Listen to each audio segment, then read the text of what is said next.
అంటే supreme authority ఉన్న పరిస్థితుల్లో ఉండే పురుషుడికి చాలా లోవర్ క్యాడర్స్లో ఉండే అమ్మాయిలు ఒకవేళ ఇలాంటి ఫేస్ చేసినా వెళ్ళి కంప్లైంట్ చేయడం చాలా కష్టం అవుతుంది. ఇప్పుడు ఫర్ ఎగ్జాంపుల్ మలయాళం ఇండస్ట్రీలో కూడా పెద్ద పెద్ద వాళ్ళ పేర్లు బయటకు వచ్చాయి. ఇప్పుడు పెద్ద హీరోలు ఇన్వాల్వ్ అయి ఉన్నారనుకోండి, suppose incidents where for example ఇంటర్వ్యూస్లో కొంతమంది చెప్పారు హీరోయిన్స్గా వాళ్ళు వెళ్ళినప్పుడు అవుట్డోర్ షూటింగ్కి వెళ్తారు, షూటింగ్ కాల్ షీట్ అయ్యాక వాళ్ళు నిద్రపోతారు, అర్ధరాత్రి వచ్చి 2 గంటలకి హీరో దబా తలుపులు బాదిన సంఘటనలు చెప్తారు. అది అందరికీ అలా జరగకపోవచ్చు, అందరూ హీరోలు అలా చేస్తారని కూడా కాదు, బట్ అలా జరిగినప్పుడు అతనికి ఉండే పవర్ అండ్ అథారిటీ, ఇప్పుడు అతను ఉద్యోగం తీసి ఎవరు తీస్తారు, ప్రొడ్యూసర్ నష్టపోతాడు, తీడు. ఇలాంటి పరిస్థితుల్లో ఒక నామ్స్, కొన్ని unwritten norms, this is okay, వీళ్ళ వరకు ఓకే, వాళ్ళకి ఎలా చెప్తాము అనే కొన్ని డెలికేసీస్ వస్తాయి. దాన్ని ఎలా డీల్ చేయాలంటారు ఆన్ క్లోజింగ్ నోట్? అవి ఇప్పుడు అందరం అవేర్నెస్ తో ఉన్నాం అనుకోండి, ఎవరికి భయం వేయాలి, అథారిటీ భయం ఒక్కటే కెన్ డూ దిస్.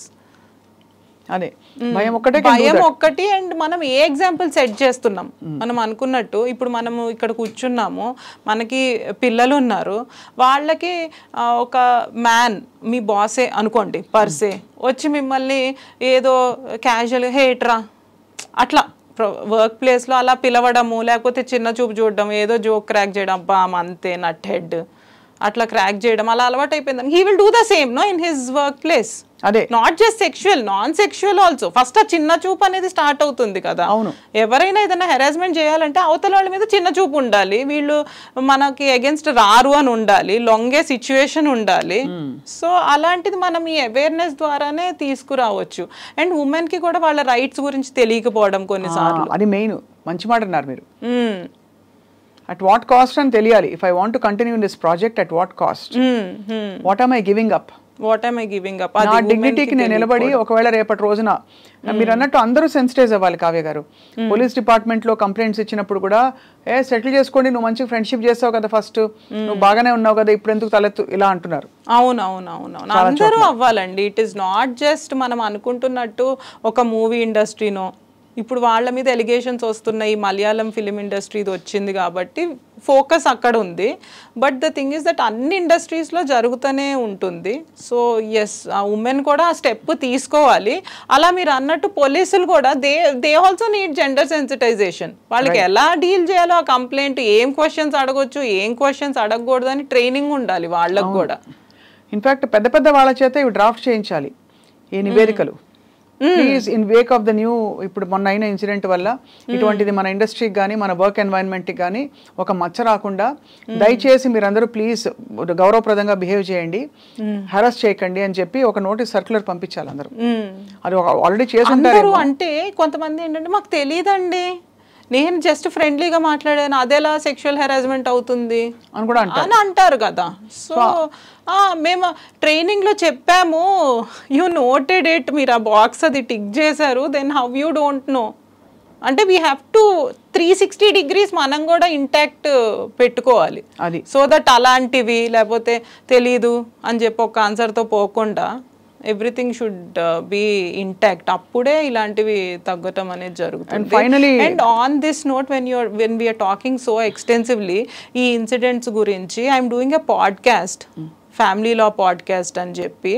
దాంట్లో usually normally family law podcast కాబట్టి the emphasis is on divorce, domestic violence, maintenance, those kind of cases which fall under that umbrella.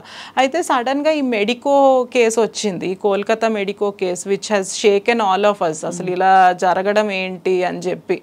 And prime సిటీలో ఎక్కడ జరిగినా ఘోరమే, బట్ అసలు అలా ఎలా, అసలు ఎవరికి ఆ థాట్ వచ్చింది అన్నట్టు ఆ ప్రిన్సిపల్ని కూడా అరెస్ట్ చేశారు ఇప్పుడు.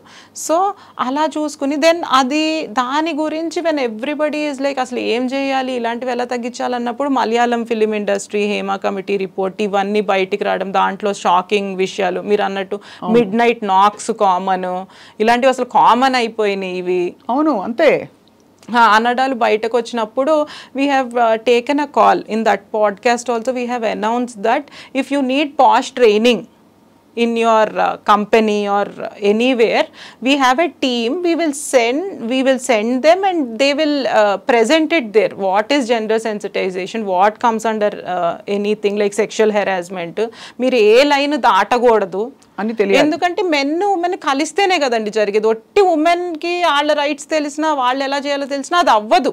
అవును, ముందు మెన్కి కూడా తెలియాలి. ఎందుకంటే మనం వచ్చి ఇక్కడ బయటకి వచ్చి నేను వర్క్ చేసుకుంటున్నాను, మీరు వర్క్ చేసుకుంటున్నారు అనుకోండి, not just our mothers, no our fathers encouraged us, there are so many men also who encouraged and stood by us. So రెండు జెండర్స్కి తెలియాలి కాబట్టి we started that programme also. We said we will come and we will give training whenever and wherever required. More and more women I think బయటకు వచ్చి మాట్లాడగలగాలి.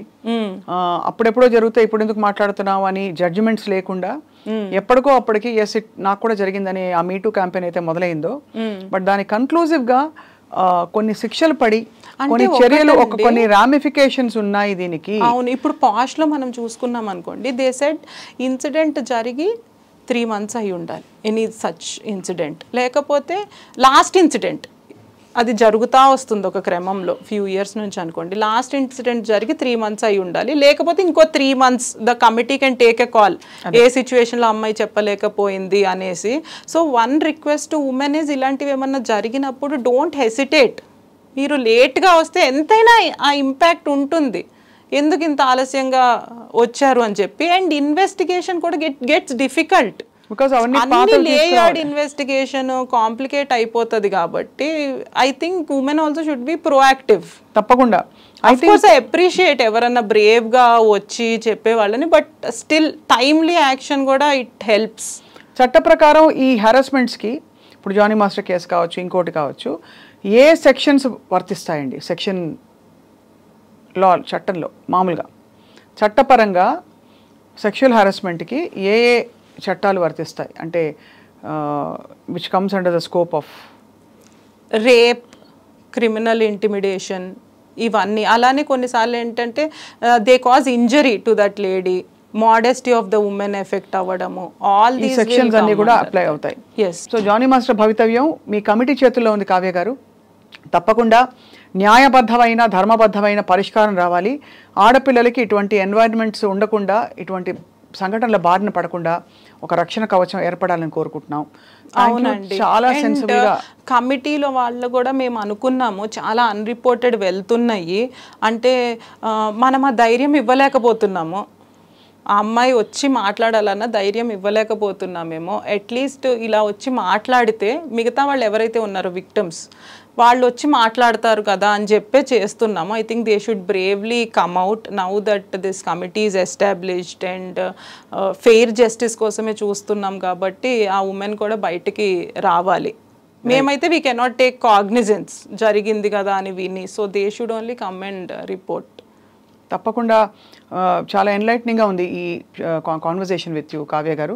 మళ్ళీ మీరు వస్తారు and ఈ నివేదిక బయటికి వచ్చిన తర్వాత మళ్ళీ మరొక సెషన్లో we should discuss in detail what happened అని చెప్పి. తప్పకుండా. Findings. Thank you so much. నమస్కారం.